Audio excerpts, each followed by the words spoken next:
So students, आज हम start करेंगे यूनिट 5। ठीक है। यूनिट 5 में सबसे पहले टॉपिक आता है हिडन एंड विजिबल सरफेसेस कि हिडन और विजिबल सरफेसेस क्या होते हैं। सबसे पहले हम देखेंगे what are hidden and visible surfaces. तो इसके लिए हमने एक डायग्राम बनाया है। सपोज़ ये एक हमने क्यूब बनाया है।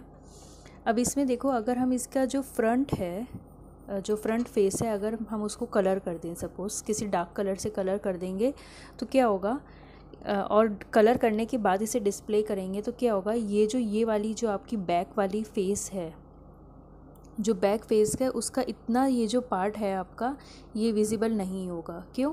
क्योंकि यहाँ पे सपोज़ हमने डार्क ब्लैक कलर कर दिया अगर, तो इतना पार्ट हमें, जो इस वाली लास्ट आपकी फेस है उसका ये वाला पार्ट नहीं शो होगा आपको।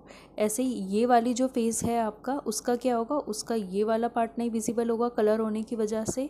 और ये जो आपकी ये वाली फेस है, ये जो आपका बॉटम है, इसका ये वाला पार्ट विजिबल नहीं होगा। ठीक है। तो इससे क्या हो जाएगा, अगर हमने फ्रंट में कलर कर दिया तो जो बाकी की फेसेस हैं उनका कुछ पोर्शन है जो कि विजिबल नहीं होगा। अब हमें ये तो हो गया कि हिडन और विजिबल सरफेस होता क्या है। हिडन विजिबल सरफेस वो हो गया जो हमें स्क्रीन पे दिखेगा। ठीक है। अगर हम इस क्यूब को देख रहे हैं तो जो हमें सरफेस दिखेगा वो हो गया विजिबल, और जो नहीं दिख रहा है वो हो गया हिडन। ठीक है। सपोज़ अगर ये एक पेंसिल है, अगर हमने इस पेंसिल को ऐसे रखा है तो इसमें विजिबल कौन सा हो गया, जो इसका पोर्शन आगे का ये पोर्शन है ये हमें दिख रहा है, और इसका बैक जो पोर्शन हो गया वो इसका हिडन सरफेस हो गया।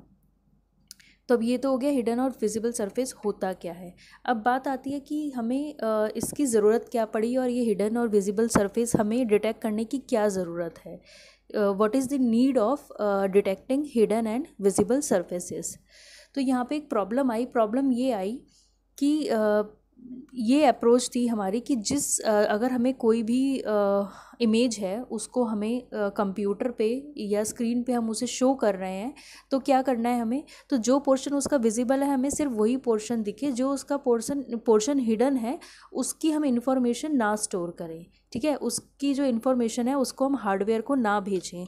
अगर भेजेंगे तो क्या होगा कि टाइम ज़्यादा लगेगा, प्रोसेसिंग का टाइम ज़्यादा लगेगा, कैलकुलेशन में टाइम ज़्यादा होगी, स्टोर होने के लिए जो कैलकुलेशन है वो आपकी ज़्यादा हो जाएगी। ठीक है। तो इसको हम कहते हैं रेंडरिंग का मतलब क्या होता है, रेंडरिंग का मतलब होता है कि अगर हम किसी भी इमेज को शो कर रहे हैं, जनरेट कर रहे हैं उसको स्क्रीन पर, तो उसे हम कहते हैं रेंडरिंग। तो अगर हम किसी ऐसे ऑब्जेक्ट को रेंडर कर रहे हैं जिसमें हमें सपोज़ फ्रंट का ही उसका विजिबल दिख रहा है और इनविजिबल पोर्शन को भी अगर हम उसकी भी प्रोसेसिंग करेंगे तो हमारा जो टाइम हो जाएगा वो ज़्यादा लगेगा। ठीक है। जैसे सपोज़ अगर हम बात करें, अगर हमारे पास ये मोबाइल फ़ोन है तो मोबाइल फ़ोन में क्या है, हमें इसकी सिर्फ आगे की स्क्रीन दिख रही है। तो अगर हमें आपको अब अपने कैमरे में क्या दिख रहा होगा, सिर्फ इसके आगे की स्क्रीन दिख रही है।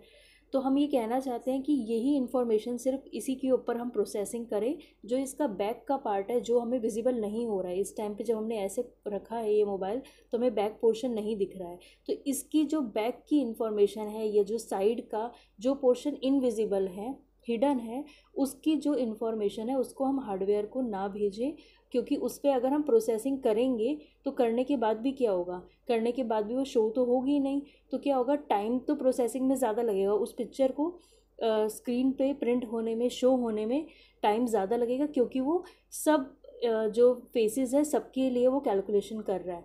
पर हमें सिर्फ ये फेस शो करनी है, तो हम चाहते हैं कि सिर्फ इसी फेस पे हम कैलकुलेशन करें और इसी को शो करें। बाकी की जो फेस है उसके लिए हम कैलकुलेशन करें ही ना, क्योंकि वो हमें दिखेगा ही नहीं। तो ये कैसे पॉसिबल हो पाएगा, पहले जब हम ऑब्जेक्ट का हम आइडेंटिफाई कर पाएंगे कि विजिबल और इनविजिबल पोर्शन कौन सा है, पहले हम डिटेक्ट करेंगे देन उसको रिमूव करेंगे। तो इसके लिए हमारे पास बहुत सारे एल्गोरिथम्स हैं जो हम आगे आप पढ़ोगे, जैसे कि आपका बैक फेस डिटेक्शन एल्गोरिथम्स है, आपका जेड बफर है, डेप्थ बफर है, ए बफर आपका एल्गोरिथम है। ठीक है। ये डिफरेंट एल्गोरिथम्स अवेलेबल हैं जिनकी हेल्प से हम ये आइडेंटिफाई कर सकते हैं कि किसी भी इमेज का या ऑब्जेक्ट का कौन सा पोर्शन हिडन है और कौन सा पोर्शन विजिबल है। और ये डिटेक्ट करके हम क्यों डिटेक्ट कर रहे हैं, हम इसलिए डिटेक्ट कर रहे हैं क्योंकि अगर हम सारी इन्फॉर्मेशन के ऊपर प्रोसेसिंग करेंगे, हार्डवेयर के ऊपर सारी इन्फॉर्मेशन भेज देंगे, तो जो प्रोसेसर है उसे बहुत ज़्यादा कैलकुलेशन करनी पड़ेगी और उतना ही ज़्यादा टाइम कंज्यूम होगा। और हम क्या चाहते हैं कि जल्दी प्रोसेसिंग हो, तो उसके लिए हम क्या करेंगे, जो विजिबल पोर्शन है सिर्फ उसकी इन्फॉर्मेशन हम भेजेंगे और वो सिर्फ उतना ही कैलकुलेट करके प्रोसेस करके फटाफट हमें भेज देगा, तो हमारी जो इमेज है वो जल्दी से स्क्रीन पर आ जाएगी। अब जो हिडन सरफेस एल्गोरिथम्स होते हैं वो दो तरह के होते हैं, दो अप्रोचेस को यूज़ करते हैं। एक अप्रोच यूज़ होती है ऑब्जेक्ट स्पेस मेथड और दूसरी जो अप्रोच यूज़ होती है वो होती है इमेज स्पेस मेथड। इसको मैंने टेबुलर फॉर्म में डिफरेंस के फॉर्म में शो करा है।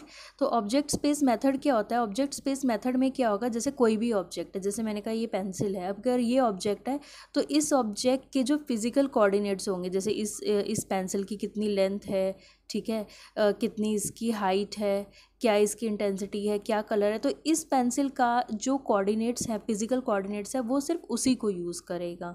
वो होता है हमारा object space method.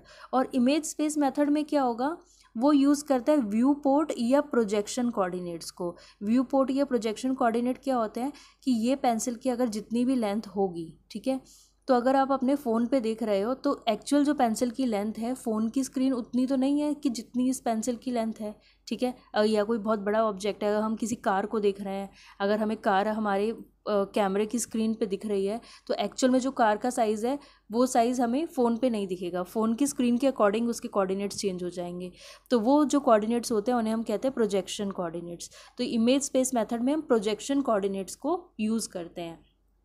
Object space method में क्या होता है, ये जो ऑब्जेक्ट के पार्ट्स हैं उन्हीं को कंपेयर करता है विजिबिलिटी के लिए। जैसे अगर हम ये चेक करेंगे, इस पेंसिल को अगर मुझे चेक करना है, या अगर मैं मोबाइल की बात कर रही थी तो हम ये चेक करेंगे इसकी ये वाली जो सरफेस है उसको हम कंपेयर करेंगे, सपोज़ इसके साइड सरफेस से या इस सरफेस से।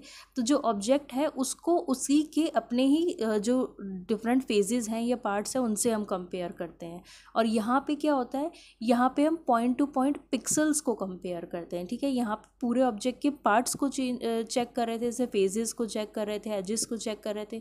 यहाँ पे किसको चेक करते हैं, पॉइंट टू पॉइंट पिक्सल को हम कंपेयर करते हैं विजिबिलिटी चेक करने के लिए कि वो वाला पोर्शन विजिबल है या नहीं है। देन ये जो ऑब्जेक्ट स्पेस मेथड होता है आपका, ये कहाँ पे यूज़ होता है, ये लाइन डिस्प्ले एल्गोरिथम्स में यूज़ होता है, और ये आपका यूज़ होता है लाइन और सरफेस एल्गोरिथम्स में। देन यहाँ पे हम क्या करते हैं, ज्योमेट्रिकल रिलेशनशिप देखते हैं अमंग द ऑब्जेक्ट्स। अगर ऑब्जेक्ट्स हैं तो उन ऑब्जेक्ट के ज्योमेट्रिकल रिप्रेजेंटेशंस को हम कंपेयर करते हैं। और यहाँ पे हम क्या करते हैं, जो फाइनल इमेज होती है उसके ऊपर हमारा मेन फोकस होता है। जैसे मैंने कहा कि कैमरे के अंदर वो कार कैसे दिखेगी उसके ऊपर हम कंसंट्रेट कर रहे हैं, बट यहाँ पे हम क्या कर रहे हैं, जो ऑब्जेक्ट के एक्चुअल कोऑर्डिनेट्स हैं उनको हम कंसीडर करते हैं। देन यहाँ पे क्या होता है, यहाँ पे जो कैलकुलेशंस होती हैं, ज्योमेट्रिकल कैलकुलेशंस होती है वो बहुत प्रिसाइज होती हैं, ठीक है। प्रिसाइज होती है मीन्स जैसे अगर वो फ्लोट डाटा टाइप यूज़ कर रहे हैं तो उसकी रेंज ज़्यादा होती है, तो कैलकुलेशन ज़्यादा, प्रिसीशन हमें ज़्यादा मिलता है। और यहाँ पे क्या होता है, सपोज़ ये पिक्सल यूज़ कर रहा है, कुछ भी A×B पिक्सल इसका रेजोल्यूशन है, कुछ है, तो इसकी क्वालिटी उतनी ज़्यादा गुड नहीं होगी, क्योंकि अगर हम इसे फ़ोटो को आपका ज़्यादा अगर हम जूम करेंगे तो उसके पिक्सल्स जो हैं ब्लर होने लगेंगे।